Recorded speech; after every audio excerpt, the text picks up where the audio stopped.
Am I the only one who feels like if you're a console gamer, you're kind of cooked? It's safe to say that gaming has definitely had its hold over the decades as a medium for both developers and gamers alike to share their love and appreciation for a form of entertainment that can flourish. And that has not been more obvious than now. Games that have come out in the past 4+ decades have been enjoyed by several generations, so now Gen Alpha kids can play Mega Man 3 just like Gen X would and scream skibbity over how hard the Doc Robot stages are. How fun! But despite the woes the gaming industry has had over the decades, it has still risen up with each iteration. There is still a burning love and passion behind every game.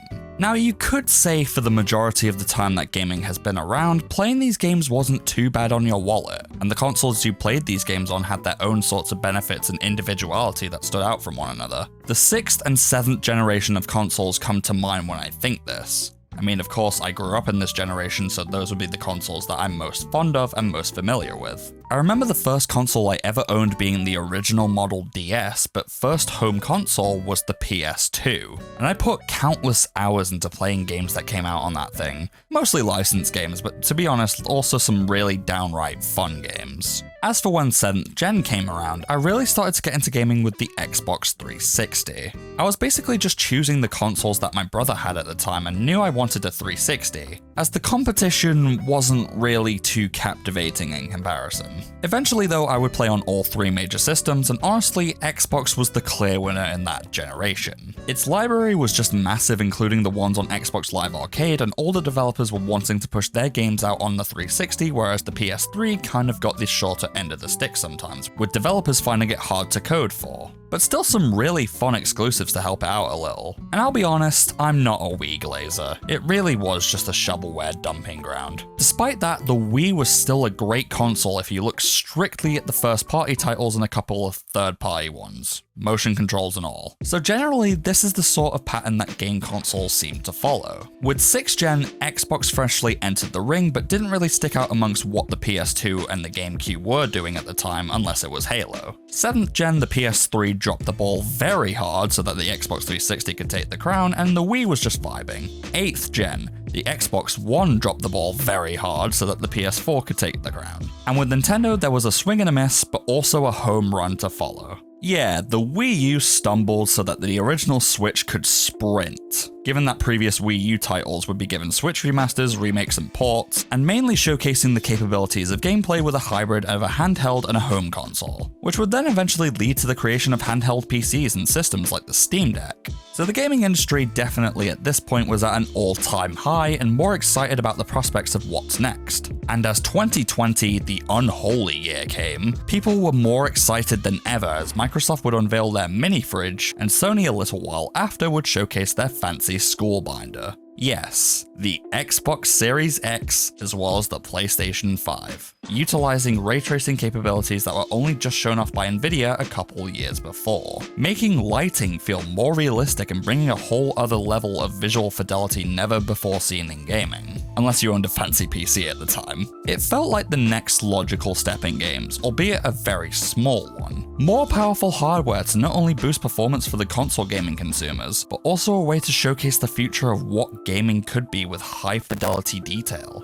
You know, if you want to cough up $500,000 for it. If I'm being honest, I was shocked in 2013 that the Xbox One was around £430 here, and the PS4 was cheaper, but not by much. But thinking about it even still, prices like that are adjusted for inflation. It may sound scary at first, but it clearly wasn't enough to stop people from buying the newer consoles, as you literally could not get them for months, if not up to a year. Mainly this was down to people scalping as many consoles as they could and sold them for sometimes triple retail price. It's a money-making tactic, and a scummy one at that. But people didn't care, they wanted that binder so bad, myself included. But the difference is I didn't go to a scalper for one. I waited for months. And my dad got me one as a belated Christmas present. Cheers, old man! Now, the 2 main reasons I wanted a PlayStation 5 at the time was because A, I wanted to play some of the exclusives that would come with the console in the 7 to 8 year lifespan that it had, and B, I wanted to play some of the PS4 exclusives and games that I missed out on,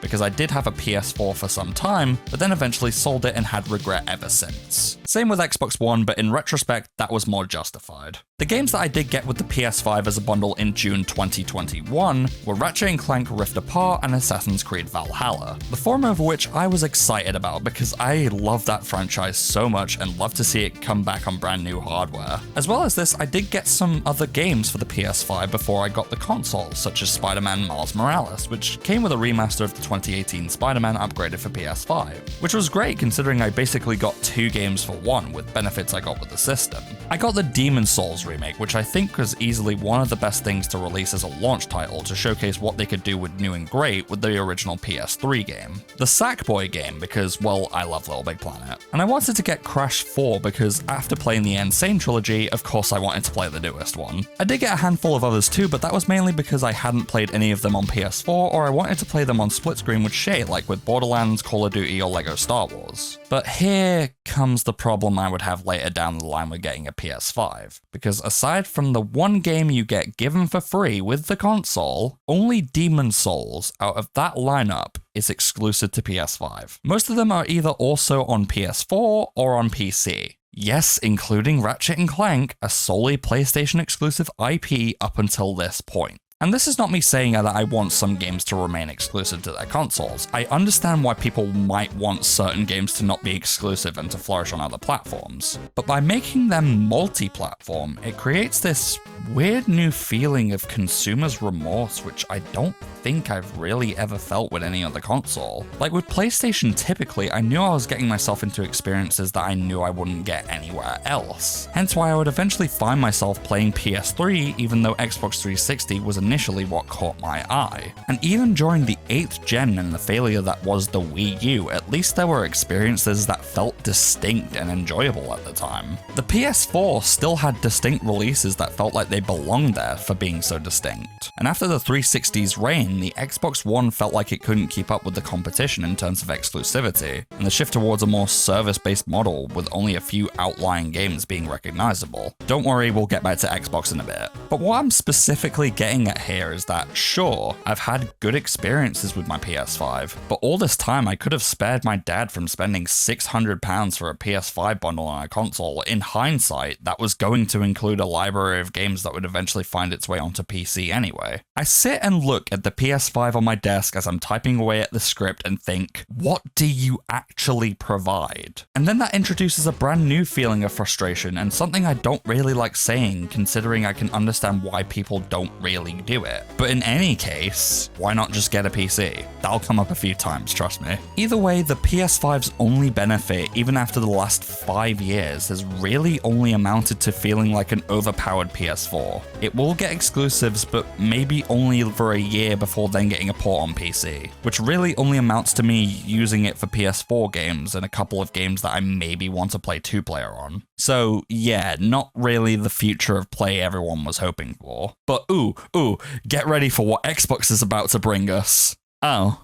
The mini fridge is empty. So I did get an Xbox One as my first foray into 8th gen before the PS4, and it's safe to say that at the time, I really just got it because I thought, well, Xbox 360 was good, so surely the Xbox One would be better. Don't trust anyone, not even yourself. Objectively, the Xbox One isn't a bad console per se, but more disappointing because it was really hindered by its always online aspect of the console with game sharing, and the terrible marketing pitch it had as a console competitor. Sure, they ran it back, but the damage was already done. You could not deny that Microsoft was riding off the high of the 360 and got way too in their heads about it. But the Xbox Series X definitely does not help things. Sure, it has Game Pass, which is really good, but once again, it feels like it doesn't make its mark like it once did on its 360 or even its Xbox One days, to be honest. Remember Sunset Overdrive? Barely any exclusives for the system, and when there are, critics do not approve. There's no real reason why I should want Redfall or Starfield because of how panned they were, and yet those were the only things that Xbox will offer differently to PlayStation or Nintendo. And once again, because of Game Pass and Xbox itself being integrated onto PCs, Why not just get a PC? See, there it is. Oh yeah, there's something also called a Series S as well. Yeah, this is apparently Xbox's cheaper version of the Series consoles, hence why they're called the Series line of consoles. And yet they claim that it performs just as well as a Series X for $200 less. Like, okay, if you're wanting to experience 9th gen and you don't really want to spend an exorbitant amount of money, you don't care about exclusives, and you don't mind that all your games are digital, then sure, Series S is fine. But once again, I'll say it's pointless when the recent marketing strategy nullifies any reason to get an Xbox. Taking from their 2024 and 2025 advertisements for the Xbox platform, it seems to be less about the consoles and more about making Xbox available on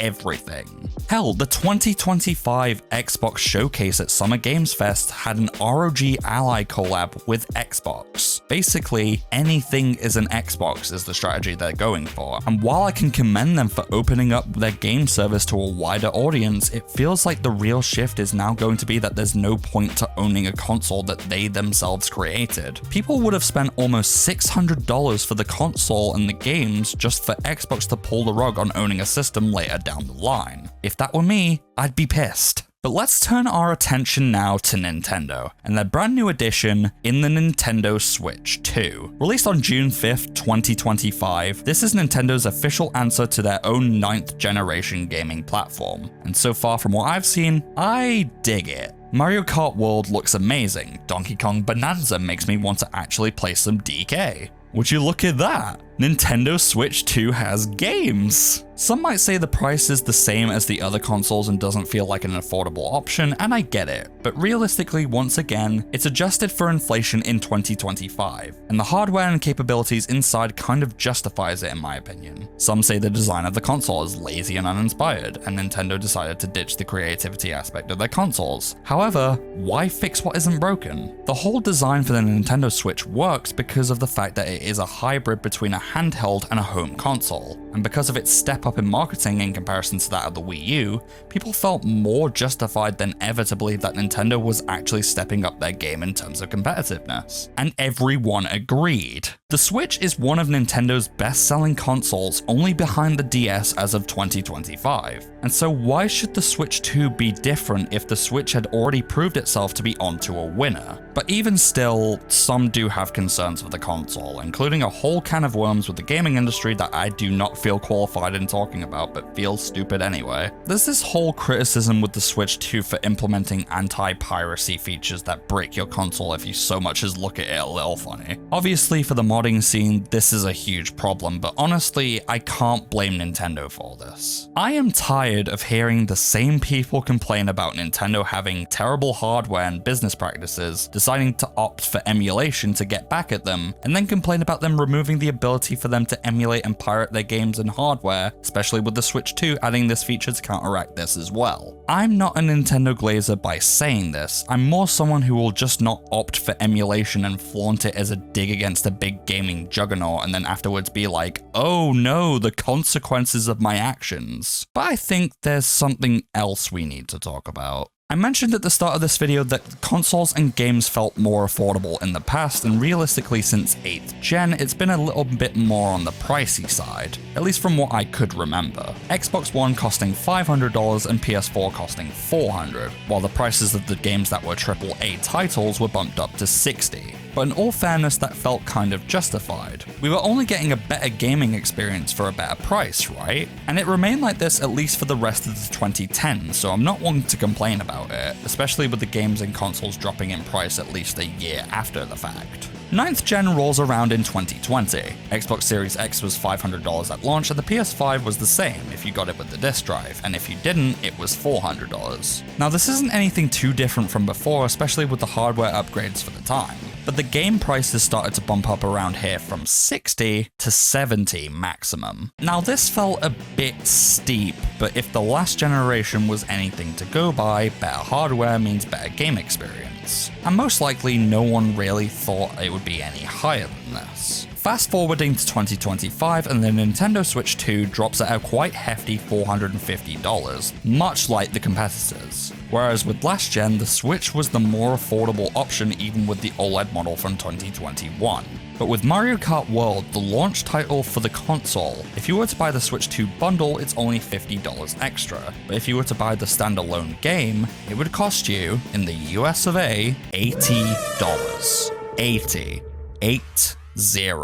This broke people, and understandably so, because there is no justification you could possibly make that is valid enough to support this practice. No game, in my eyes, should cost $80. It was a little cheeky to make games $70 in 2020, but I felt that was more justified for the advancements in hardware for the systems than a Mario Kart game released in the exact same generation where they bumped the price up to $70 already. And you want to know something? The industry is going to take that on board and believe that $80 should be the new threshold. In fact, they already are. Gearbox CEO Randy Pitchford said that for Borderlands 4, real fans would pay $80. Sonic Racing Crossworlds had a whole spat over this, with fans saying it was clearly going to be the significantly cheaper option in comparison to Mario Kart, only to be given a $70 price tag and a season pass with more characters for more money. I'm sorry, but $80 absolutely should not be the standard for AAA games. It feels like they are trying to make gaming more of a luxury again instead of something that is kind of normalized within community and society. And people will combat this and say, well, just get a job, you can pay for it then. That's not the point. The point is that we shouldn't be allowing companies to just up the prices if they feel like it. If the industry has set a standard within that current generation, stick to that standard. Let it be $70 for those 7 to 8 years. You know, when people were joking about GTA 6 being $100, I'm starting to feel like that's not even a joke anymore.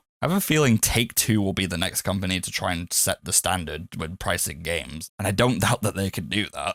And so it goes on and on. Consumers feel like they don't get their money's worth with this generation. Graphical fidelity feels like it's reached its peak and just isn't different to what's on PS4 and Xbox One at a glance. Game releases are homogenous on any platform and just don't feel like any platform aside from Nintendo feels distinct enough. Prices only seem to either plateau or even get higher over time as inflation keeps being high. Xbox just doesn't seem to want to bother anymore. PlayStation keeps bringing their exclusives onto PC, so there's no real point into owning the console. And Nintendo, while being the best console platform already in weeks, still has a large array of issues. I'm not even going to get into detail about the whole not actually owning certain games or even the Switch 2 itself, because it's just a mess. Or even the whole thing about physical releases slowly but surely being phased out as proof not only by Black Ops 6's Vault Edition, but also in the UK there are different prices for Switch 2 games if you either get them physical or digital. But what I do care to talk about is something more recent, depressing, and just aggravating for me. Due to the nature of how the PS5 launch went with not being available for the better part of a year or longer, they decided they were going to keep the PS4 alive for longer, which I thought was nice because it allowed people to catch up with the latest games despite not having the newest hardware. Though what I didn't expect was for this to continue into 2025, where I found out that Black Ops 7, the newest Call of Duty, was going to be on PS4.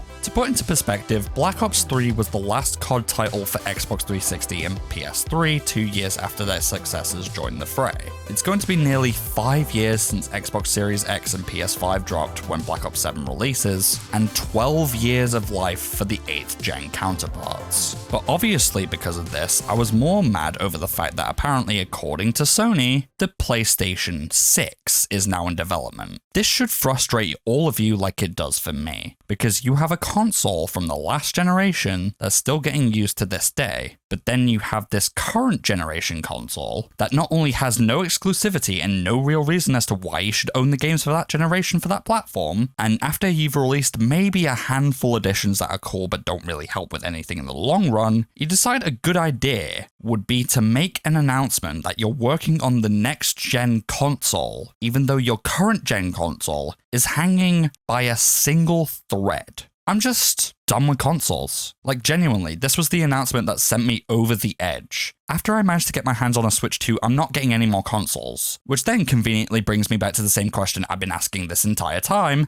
Why not just get a PC? Instead of these consoles here that provide nothing. Okay, I understand why some won't. For one, it's expensive. For two, adjusting to a new platform and playstyle is a hassle. For three, consoles are just more convenient. For four, if you're building the thing and don't know what you're doing, you could really screw it for yourself. Really, I get it, I could go on. But realistically speaking, from someone who used to avidly be a person who opted for consoles a lot throughout his life, counter-argument, the game libraries are huge. Yes, libraries plural. There's more customization, more performance, future-proofing hardware, grabbing the literal best versions of the game and having access to tons of exclusives. The sky's the limit with PC gaming. Again, not to sound all PC master race, because I do understand the problems that people have with PC gaming, but it's been such a big jump that once you do it, there's no going back to consoles ever again. You might as well take that $600 or thereabouts you've been saving for a console, wait a little longer, save a bit more, and then get a mid-tier PC to at least play some of the newer titles everyone talks about at an amazing consistent frame rate. It feels like a better long-term investment, and it might sound hypocritical considering some say the PS5 Pro, an enhanced version of the PS5, is bad because of its price point of $700, then recommend PCs worth $2,000, Jesus Christ. But you have to remember the longevity you are going to get out of that system, plus the fact that PlayStation exclusives nowadays are coming out on PC anyway. The PS5 is effectively going to be defunct after more than 2 years now that we know the PS6 will be coming out. For PCs, you can upgrade whenever. I understand the problems completely, but there's never been a good time as any to switch over to PC gaming than now, at least in my opinion. So after taking everything into account, let me ask you all this. Was this the generation that finally pushed you towards PC gaming, or are you sticking it out for what's next? After all of this, I'm still going to love gaming. How could I not? I'm probably not going to opt for a Sony or Microsoft console ever again, but hey, at least those games are on PC anyway, so I won't have to get a whole console to play them. I'm not getting FOMO over anything. And if you're a console lover, please do tell me what your favorite console is. The 360? The GameCube? The Dreamcast even? Please do let me know, and do let me know your criticisms in the comments. I would love to know how you all feel about this situation, but for right now, I'm done with my therapy sesh, so I'll catch you all later. Dude, you like Super Monkey Ball?